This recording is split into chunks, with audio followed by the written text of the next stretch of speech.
too many toys. Little Prince Charlie had many toys, but he never shared them. One day, a mysterious toy maker came to the palace. The prince liked his toys. He promised the toy maker immense wealth if he made a new toy for him every day. The toy maker kept a condition. You will have to play with each toy every day. The prince happily agreed to the condition. Every day, the prince received a new toy to play with. Each toy was better than the previous one. The little prince was happy. The number of toys kept on increasing.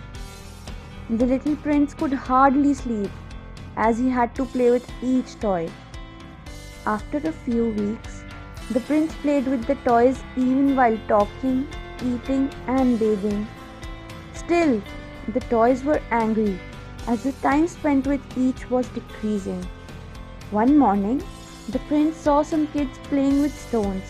He got an idea. He cheerfully went out and shared his toys with them. After playing, the prince let them take their favorite toys. From then on, he invited more and more kids to the palace to share his toys.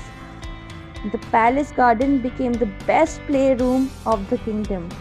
Moral of the story: sharing with others gives the ultimate happiness.